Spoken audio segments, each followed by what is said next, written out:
Hi friends, welcome to my channel. ഒരു പുതിയ വീഡിയോയിലേക്ക് എല്ലാവർക്കും സ്വാഗതം. ഈ ചാനൽ ആദ്യമായി കാണുന്ന ആരെങ്കിലും ഉണ്ടെങ്കിൽ ഒന്ന് സബ്സ്ക്രൈബ് ചെയ്തേക്കണം. കൂടാതെ നിങ്ങൾക്ക് വീഡിയോ ഇഷ്ടമായാലൊന്ന് ലൈക്ക് ചെയ്തേക്കണം.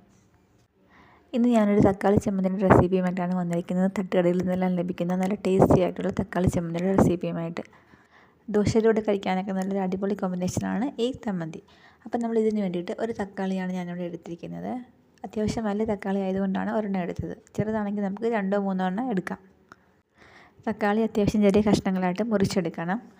എന്നിട്ട് നമുക്ക് കുറച്ച് ഇഞ്ചിയും വെളുത്തുള്ളി ഇതിനു വേണ്ടി ആവശ്യമുണ്ട്. അപ്പോൾ അതിന് വേണ്ടിയിട്ട് നമുക്ക് ഒരു ചെറിയ കഷ്ണം ഇഞ്ചി എടുക്കാം. അതുപോലെ തന്നെ ഒരു 4 കഷ്ണം വെളുത്തുള്ളി എടുക്കണം. പിന്നെ ഒരു ചെറിയ ചുവന്നുള്ളിയും കൂടെ നമുക്കിതിനു വേണ്ടി വേണം. ഇതെല്ലാം നമ്മളൊന്ന് ചെറുതായിട്ട് അരിഞ്ഞ് മാറ്റി വയ്ക്കണം.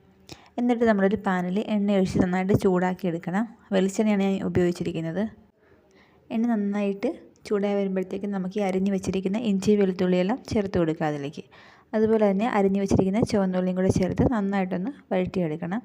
ഇതിൻ്റെ നിറം മാറാതെ വേണം നമ്മളിത് വേവിച്ചെടുക്കാനായിട്ട്. കാരണം ഇത് ബ്രൗണിഷ് കളർ ആവേണ്ട കാര്യമില്ല. അപ്പോൾ നന്നായിട്ടൊന്ന് എണ്ണയിലിട്ട് ഫ്രൈ ചെയ്ത് എടുക്കണം. ഏകദേശം 2-3 മിനിറ്റ് ആകുമ്പോഴത്തേക്കും നന്നായിട്ട് ഫ്രൈ ചെയ്ത് വരും. നിറം അധികം മാറിയിട്ടുമില്ല. അപ്പോൾ നമുക്ക് ഈ സമയം അരിഞ്ഞ് വെച്ചിരിക്കുന്ന തക്കാളി നമുക്ക് ഇതിലേക്ക് ചേർത്ത് കൊടുക്കാം. തക്കാളിയെല്ലാം ചേർത്തിട്ട് നന്നായിട്ട് ഇളക്കി വേവിച്ചെടുക്കണം. അടച്ച് വെച്ച് വേവിക്കേണ്ട. കാരണം അടച്ച് വെച്ച് വേവിച്ചാൽ ഇതിൽ വെള്ളം വീണിട്ട് വെള്ളം ഉണ്ടാവാനുള്ള ചാൻസ് ഉണ്ട്. നമ്മൾ ഇടയ്ക്കിടയ്ക്ക് തക്കാളി നന്നായിട്ട് ഇളക്കി വേവിച്ചെടുക്കണം. നമ്മൾ തട്ടുകടയിൽ നിന്നൊക്കെ ദോശ വാങ്ങിക്കുമ്പോൾ കൂടെ കിട്ടുന്ന ആ മുളക് ചമ്മന്തിയുടെ റെസിപ്പിയാണിത്. അപ്പം നമുക്ക് ഇതിൻ്റെ കൂടെ ചമ്മന്തിയും കൂടെ ഉണ്ടെങ്കിൽ നല്ലൊരു അടിപൊളി കോമ്പിനേഷൻ ആയിരിക്കും നമുക്ക് ദോശ കഴിക്കാനായിട്ട്. അതുപോലെ തന്നെ നമുക്ക് ബജിയും ഉള്ളിവടയൊക്കെ കഴിക്കുമ്പോഴും അതിൻ്റെ കൂടെ നമുക്ക് ഈ ചമ്മന്തി കോമ്പിനേഷനായിട്ട് ഉപയോഗിക്കാവുന്നതാണ്. നല്ല ടേസ്റ്റി ആയിട്ടുള്ള ചമ്മന്തിയാണിത്.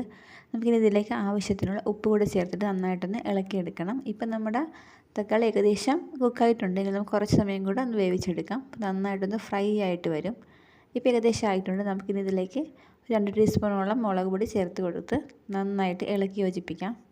ഒരു 2-3 മിനിറ്റോളം ഇളക്കിയെടുത്താൽ മതി. അപ്പോൾ തന്നെ നമ്മുടെ മുളക് പൊടിയുടെ പച്ചച്ചുവയെല്ലാം മാറിക്കഴിയും. പിന്നെ നമുക്കിത് ഫ്ലെയിം ഓഫാക്കിയിട്ട് നന്നായിട്ട് തണുപ്പിക്കാനായിട്ട് മാറ്റി വയ്ക്കാം.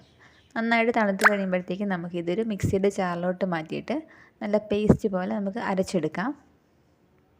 നന്നായിട്ട് തന്നെ അരഞ്ഞ് കിട്ടണം. തരിയൊന്നും ഉണ്ടാവാൻ പാടില്ല. അപ്പം ഞാനിപ്പോൾ ഒരു ജാറിലോട്ട് മാറ്റിയിട്ടുണ്ട്. അത് അരച്ചെടുക്കാൻ പോവുകയാണ്.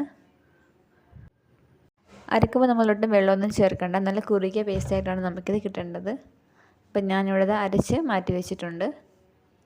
നന്നായിട്ട് ഫൈനായിട്ട് അരിഞ്ഞ് കിട്ടിയിട്ടുണ്ട്.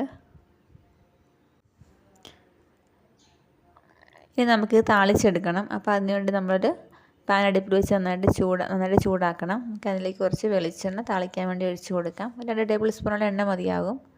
എണ്ണ നന്നായിട്ട് ചൂടായി വരുമ്പോൾ നമ്മൾ അതിലോട്ട് കുറച്ച് കടുക് ചേർത്ത് പൊട്ടിക്കണം. പിന്നെ നമുക്കതിലേക്ക് ഈ അരപ്പ് ചേർത്ത് കൊടുത്ത് നന്നായിട്ട് ഇളക്കി യോജിപ്പിക്കണം. ഒരു 2-3 മിനിറ്റ് ഇളക്കിയെടുത്തിട്ട് നമ്മൾ അതിലോട്ട് കുറച്ച് മുളക് പൊടി ഒരു 1/2 ടീസ്പൂണോ 1/4 ടീസ്പൂണോ വല്ലതും മതി. അതും കൂടി നമുക്കതിലോട്ട് ചേർത്ത് കൊടുക്കാം. എന്നിട്ട് വീണ്ടും നന്നായിട്ട് മിക്സ് ചെയ്തെടുക്കണം. നന്നായിട്ടൊന്ന് വഴറ്റിയെടുക്കണം. ഒരു 2-3 മിനിറ്റ് ഒന്ന് വഴറ്റിയെടുത്താൽ മതി. പക്ഷേ നമുക്ക് ഫ്ലെയിം ഓഫ് ചെയ്യാം. പിന്നെ ഉപ്പിൻ്റെ ആവശ്യം വല്ലതും ഉണ്ടെങ്കിൽ നമുക്ക് ഉപ്പ് ചേർത്ത് കൊടുക്കാം. അപ്പോൾ നമ്മുടെ ചമ്മന്തി റെഡി ആയിട്ടുണ്ട്. നമുക്ക് ദോശേൻ്റെ കൂടെ എല്ലാം കഴിക്കാൻ പറ്റുന്ന നല്ല ടേസ്റ്റി ആയിട്ടുള്ള ചമ്മന്തിയാണ്. എല്ലാവരും ഒന്ന് ട്രൈ ചെയ്ത് നോക്കണം. വീഡിയോ ഇഷ്ടപ്പെട്ടാലൊന്ന് ലൈക്ക് ചെയ്യാനും മറക്കരുത്. അപ്പോൾ നമുക്കിനി അടുത്ത റെസിപ്പിയുമായിട്ട് കാണാം.